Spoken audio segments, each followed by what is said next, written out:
Howdy, folks. General back to you. Talking to you today about labeling wires.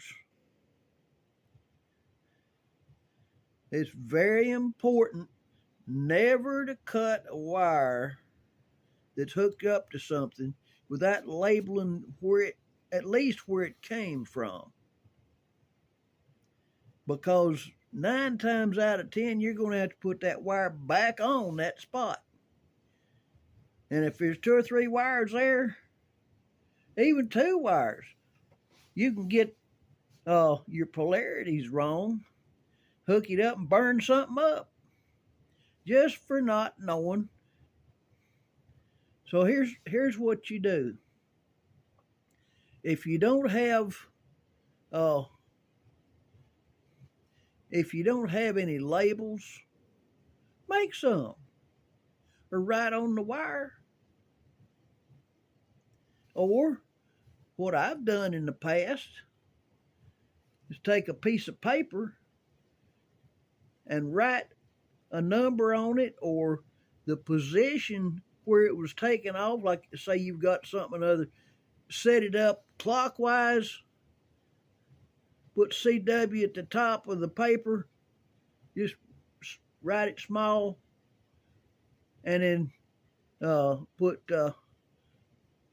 11 o'clock. If it comes off over here, one at 9 o'clock, one at 6 o'clock, one at 1 o'clock, like that. That way you can hook it up. Or if it hangs around and not being fixed, not hooked up yet, anybody can come back around using that, seeing CW at the top, that's clockwise.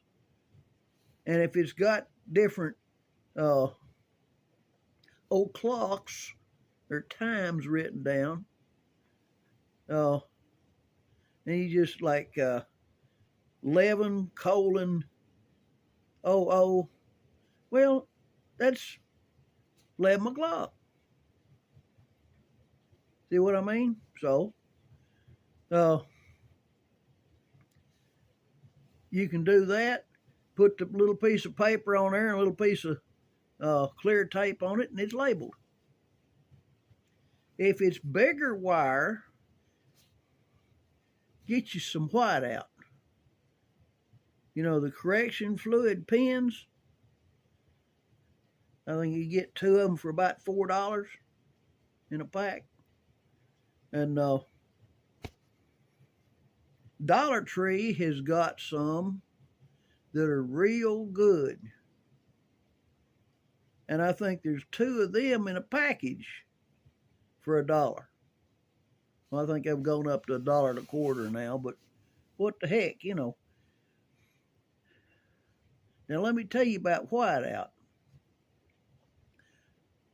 You can put that, I've labeled big wires on, 1325 and 1600 cable, that big around on locomotives, wrote it up there in whiteout. And I've seen it after it's on fire. You can still read it. Yeah. I have seen whiteout labels in the where the fire's been, and you can still read the cotton picking label. So I turned the railroad that I worked at onto that, and they went almost totally to that for labeling big cables. I think they still have to put the cloth tape that's got the labels wrote on it. Still put that on there, but most everybody does the other 2. And if you've got 2 big old buses, one's positive, one's negative, look on there and make sure the buses are positive and negative, and then write on the end of the bus a big P and a big N. Ooh, I got a thunderstorm going. All right. And then all your wires that go to the negative bus, put a big N on them. And all the ones that go to the positive bus, put a big P on them. Ooh, I got a good thunderstorm going. All right. Now, if you open up a terminal board or a terminal area, and you're going to have to disconnect it, and they're all crimped, the best thing to do is put you a label, say A. Say you've got a book of A's or a book of alphabets. The wire coming in, put you a label on it, and then right next to it, go about an inch if you got that much room, and put that same label on it. And do all of them like that. A, B, C, D, E, like that. And put at least an inch, if you can, between the labels. Both of them the same. Once you get them all done, make sure the power's off, cut halfway in between them. That way you know, beyond a shadow of any doubt, that these two wires here go together. See what I mean? Don't ever put it on there and cut it and you say, well, did I already do an A? You know? Put them all on there, go in succession. Don't jump around. You get everything. And if you've got, it goes to A, goes all the way to Z.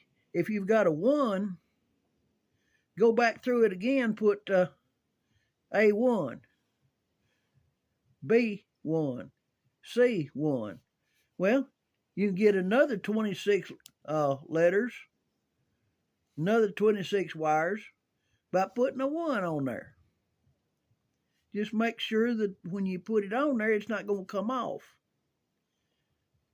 So the best thing to do is take you a rag, wipe all the dust and stuff off of it, because labels don't stick to dust worth a darn. Okay? Never cut a wire without labeling it first. Even if it's going to be scrap, you label it first. That way, if somebody puts something other back in and it's labeled, you know, give you an idea. A security company sent one of their people out here to change my system, and the guy just opened up the thing, went snip, snip, snip. I said, what are you doing? He said, we don't need this anymore. I said, yeah, but where does the wires go? Oh, I don't know. It doesn't make any difference. We're not going to use them anyway. Turns out he had to spend about 2.5 hours pulling wires and seeing where they went, that he had to use those again. You never cut a wire without labeling it first. Period. We used to have guys down at the railroad, when they tell you to go cut a motor, that don't mean take a pair of cutters and cut them. Well, they sent this new electrician down there, and he wasn't familiar with the jargon. He went and got a pair of big loppers and cut all 4, and he didn't label nothing. Literally cut the leads. And when they asked him about it, he said, well, you said go cut the motor. Boy, didn't you go to school? If you cut a motor, that means you label the wires on both sides. Even if there's labels there, they're probably so screwed up you can't read them. So put your temporary labels on them, A, B, B, C, C, like that, where you can go back together. and disconnect them, because they're going to be bolted together. Just a matter of cutting off the cambric and tape. And you don't want to ever tape directly on a lug. Take you some cambric tape, figure out about how long it's going to take to go around it, usually about 10 inches or so. Take you a piece of black tape about 3 inches long and stick it on each end of it. Tape it up there on it and wrap it around your lugs that have already been tightened down real good. Put them all back on themselves where you got the bolt sticking up here. And then wrap around coming back. Now I'm going to do a video on this as soon as my stuff I've got ordered comes in. I'm just telling you about it here. Wrap it with cambric, then come back over and wrap it with tape, fold it over on itself and wrap it again. That's how you do a peckerhead. And that's what the connection box on the side of a motor is. It's called a peckerhead. Not a dirty term. That's what it's called. It's a peckerhead. So, always label. Always. And I'm not going to run it in the ground. I've done talked long enough. I've got my point across, I think. Never cut a wire without labeling it on both sides. The same thing. Get all of them labeled before you cut the first wire. Always leave enough to put a lug on it. Don't get it right up next to the darn flex where it goes into the... Leave enough sticking out there to put a lug on it if you have to cut it. If it's spliced in, if somebody's butt spliced the thing, which you're not supposed to do, but sometimes you run across where somebody's pulled a shenanigan and done that. Or they've got the crimp on, looks like a wire nut that doesn't have threads in it. You strip on it, on both wires, stick that thing down on it, and then take you a crimper and crimp the poo out of it.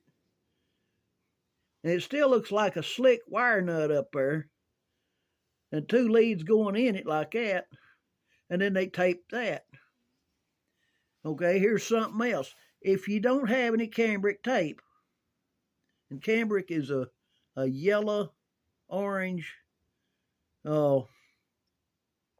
varnished cambric, varnished cloth, is cambric cloth, varnished.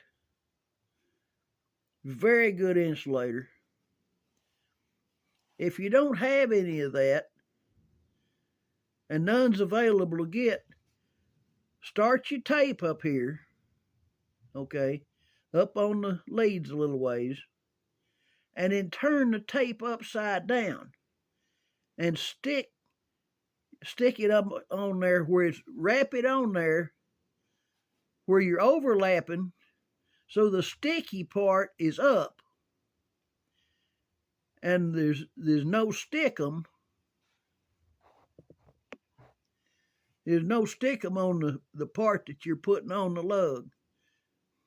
Wrap that all the way up and then hold it down with your finger and wrap back over it